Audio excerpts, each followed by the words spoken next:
I am Loki of Asgard, and I am burdened with glorious purpose. Welcome back to the channel. Today, we're stepping into the unpredictable, mischievous world of Loki.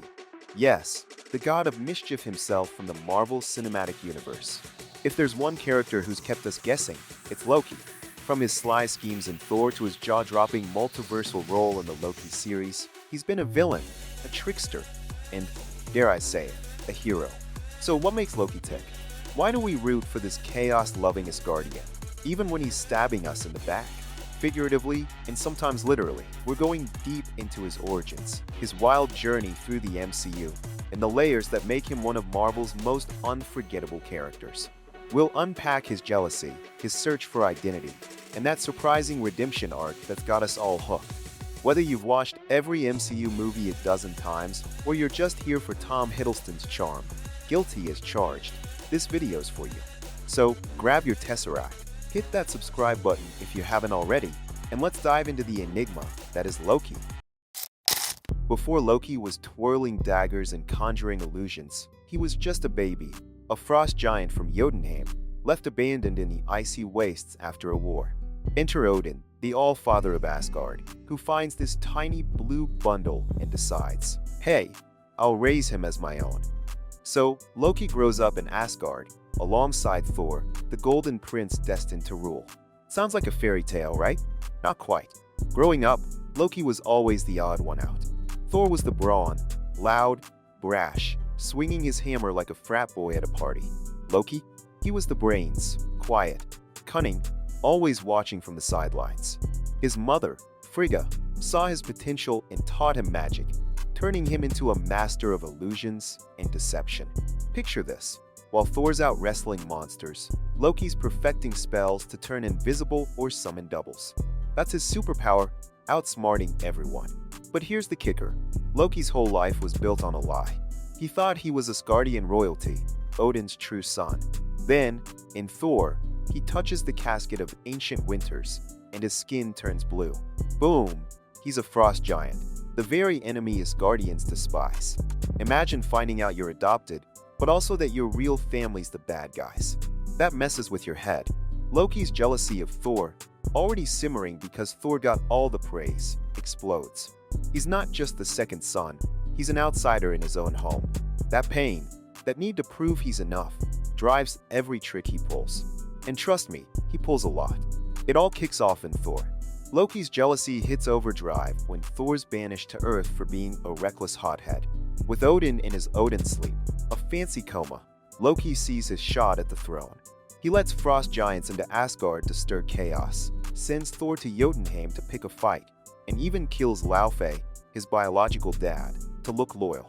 But when Thor returns, all noble and hammer-worthy, Loki's plan falls apart. They clash on the Bifrost, that rainbow bridge, and Loki, defeated, lets go, tumbling into the cosmic abyss. We think he's toast. Nope, he's just getting started. Loki resurfaces in the Avengers, and he's upgraded his game.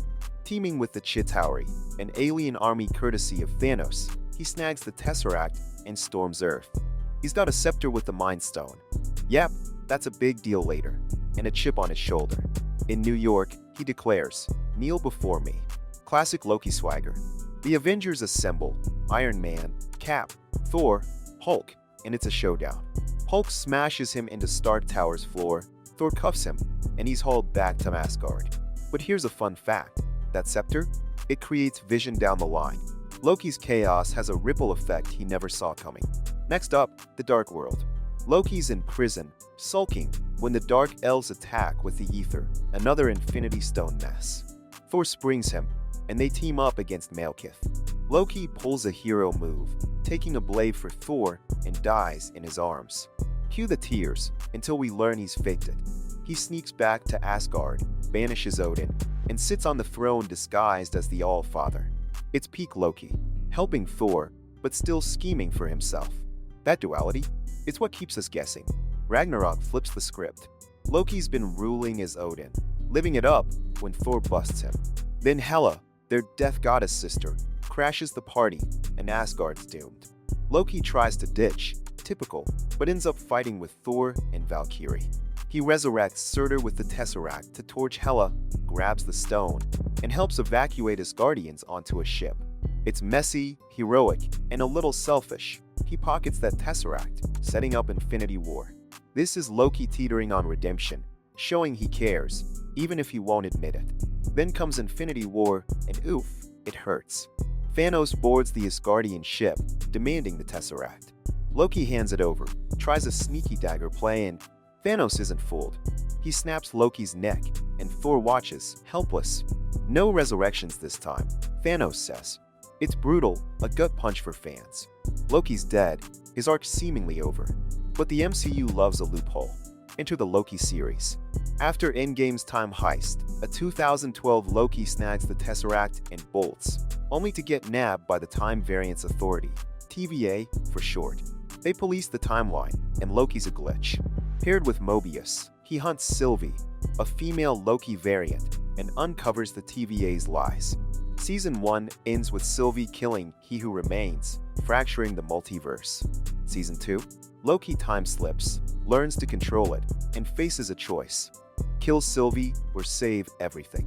He picks the latter, sitting alone on a throne, weaving all timelines together as the God of Stories. From Earth's wannabe king to the multiverse's guardian, it's a glow-up we didn't see coming. So what's Loki really about? He's a walking paradox, jealous yet charming, cruel yet caring. Let's break it down. Jealousy, it starts with Thor.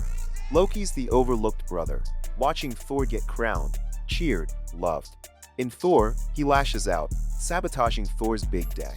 In the Avengers, he's still raging, trying to outshine Thor by ruling Earth. That envy's his fuel, until it isn't. Identity. Loki's a frost giant raised Asgardian, a prince who's not a prince. That bombshell in Thor cracks his world. He spends years proving he's worthy of Odin's love, of Asgard's respect. The Loki series doubles down, throwing variants at him. Old Lokis, Kid Lokis, Alligator Loki. He's forced to ask, who am I if I'm not the only me? Family. Odin's cold, Frigga's warm, Thor's loyal. Frigga's death in the dark world guts him. She was his anchor. Thor keeps fighting for him, even after every betrayal. In Ragnarok, Thor says, "You're my brother," and Loki can't run from that. Family's his weakness and his strength. Redemption. Here's the arc that gets me.